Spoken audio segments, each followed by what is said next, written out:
It was meant to be South Africa's answer to Google, a massive search engine that would allow businesses to advertise and take orders from customers and yield up to a 3% return for investors. But RSA Search has left bitterly disappointed investors in its wake, who claim to have lost over 44 million rand as the business went into sudden liquidation during lockdown. 𝗀𝗂𝗃𝗃 met some of the vulnerable pensioners left bereft. When 𝗀𝗃𝗃 and her husband Frans heard about a handsome investment opportunity offered by a prominent Potchefstroom businessman, 𝗀𝗃𝗃 of RSA Search, they called for a meeting. Hy was baie vriendelik met ons gewees. Hy gesê hy's 'n kind van die Here, ons kan hom vertrou. Frans initially invested 60,000 rand, but then he passed away in 2018, and 𝗀𝗃𝗃 used his pension payout to increase her investment. So how much did you invest with him? Alles saam was oor R1 miljoen. R1 million? Ja. Ben, welkom. Is lekker om met jou te gesels vandag. Baie dankie Janina, dis ook lekker vir my om met jou te gesels. Ons almal ken haar. 𝗀𝗃𝗃 appeared frequently and paid for spots on an Afrikaans morning television show. RSA Search het twee platforms. Die eerste platform is akkommodasiebesprekings en dan die tweede platform. He promoted his online business directory and accommodation booking platform. Businesses paid a monthly fee to advertise on the platform. In order to grow the company, he offered very attractive investment opportunities. It all looked good for investors, especially since the platform claimed to have over 16,000 listings. The company had plush offices, a large staff complement, and most important, an offer of up to 3% monthly returns called profit sharing on investments. 3%. 3%. Wil ek regstel per maand wat jy op jou geld kan verdien, op jou belegging. Dis reg. That's 30,000 rand per month on a R1 million investment. Now, 𝗀𝗃𝗃 had a rather interesting modus operandi. After some investors had signed the RSA Search contract, he would accompany them to the bank to make sure that the funds are transferred immediately. 73-year-old Mrs. Meyer is also a widow who lives in an old-age home. After hearing about these 3% returns, she also met with 𝗀𝗃𝗃. We talk a little bit, and I tell him I want to put 300,000. She said that 𝗀𝗃𝗃 then drove her to her bank, where he saw the balance of her account.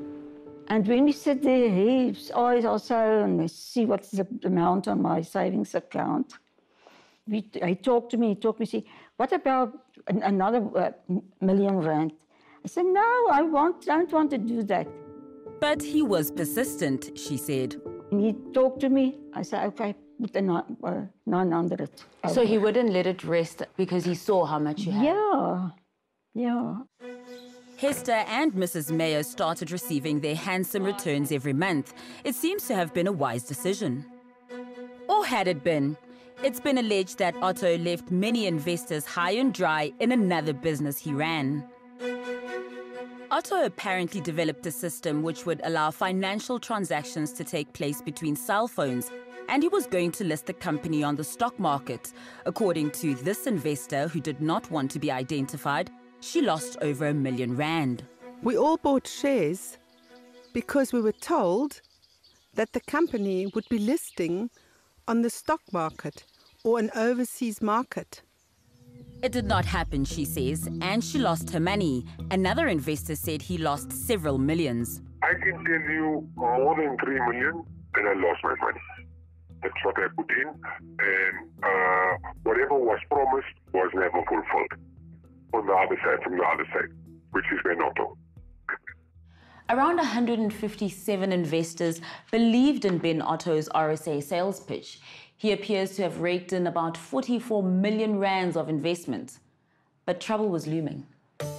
Businessman 𝗀𝗁𝗁𝗃 was so impressed with 𝗀𝗃𝗃 when he met him in 2015 that he invested R1 million with him at 2.5% returns. We were impressed by the man. The way he presented the company. So really nice guy. Brilliant. With gift of gab. Brilliant person. He then became alarmed because he said he saw the company's financials for the 2019 financial year. Just over 6 million rand investor profit-sharing payments are listed under operational expenses. It seems he was paying these returns mostly from investments, which he listed as income. If I hand this to a first-year accounting student, they'll be able to see that there's something wrong here. Then, late payments of returns started occurring in 2020. So when exactly did you start getting suspicious that something is fishy here? Actually, with my second payment, I thought, why? You know, if I invested the 20th, by the 20th, I expect my return, and it never happened. In February, 𝗀𝗏𝗃𝗀 had invested R1 million with Otto after being assured that his money would be safe. Because 1 million is a lot of money to invest. And he made some calculations there and showed me he's 70 million strong. And I don't have to have any fears. Everything will be fine. Another widow, Ria Hanekor, met with Otto in March this year and was also assured by him that her investment would be safe. Die dag toe hy in my huis was, het ek vir hom gesê my man is oorlede. Ek het vir hom gesê wat my beplanning met my inkomste wat ek van my man af gekry het was. She invested 1.4 million rand, but there would be no returns for her.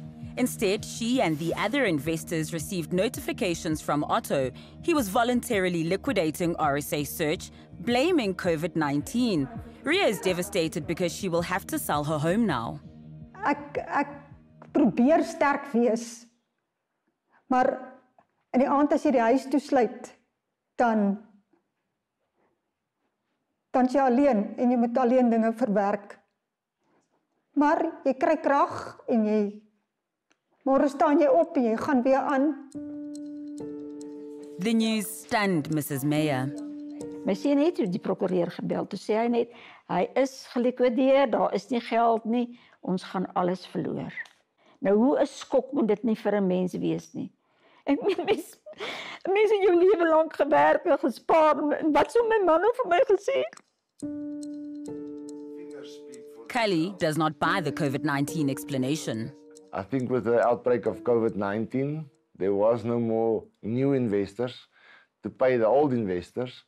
And for that reason, he had to liquidate and run away from his responsibilities. After we alerted the FSCA about Otto's business model, they then issued a media statement warning the public not to do business with him or RSA Search. It said that in terms of the Phase Act, he was not entitled to take in deposits from the public. The liquidators confirmed that RSA Search was insolvent and was liquidated on the 9th of June. Our first attempt to invite Otto onto Carte Blanche to respond to the allegations failed. All right, I'm going to end the conversation. You do what you want to do. Thanks. Okay. Bye. Then we got a surprising call. He would speak to us after all. So this would be my first appearance or talk to anybody. And I'm not going to talk to anybody else thereafter. A date was set and we sent him a list of questions. Then a message from Otto. He had been hospitalized and had received death threats, but he would keep his appointment. We set up our cameras at a venue in Potchefstroom and waited. So the last message we received from Ben reads, "Sharpies, please ensure our safety, keep both parties aside. Looking forward to meet with you and your team. Thanks, smiley emoji." And we wait. He didn't arrive. We again offered him a right of reply, but his response was, "My legal advice. You can do what you want to do. We reserve all my rights." Although 𝗀𝗏𝗃𝗀 is furious, he's taking the loss on his chin. We also made mistakes by investing into something which we did not research. We should have made investigations into the business before just accepting that you can get 2.5% per month on an investment. Donnie still can't get over the fact that a day after he received a notification from Otto that he was liquidating, he received a call from him asking for another 200,000 rand investment to try and keep part of RSA Search up and running. What were you thinking when he asked you for more money? He's insane. He's mad. I couldn't believe it. I said to him, can you imagine? This guy just done me in for nearly $1 million. Now he's asking for another 200,000.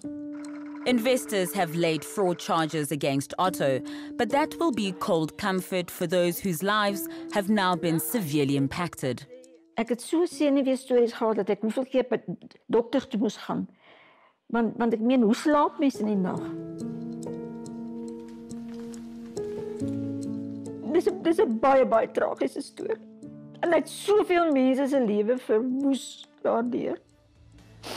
Thank you for watching our stories here online, and please subscribe below to become part of our YouTube community and be notified when we upload our latest content.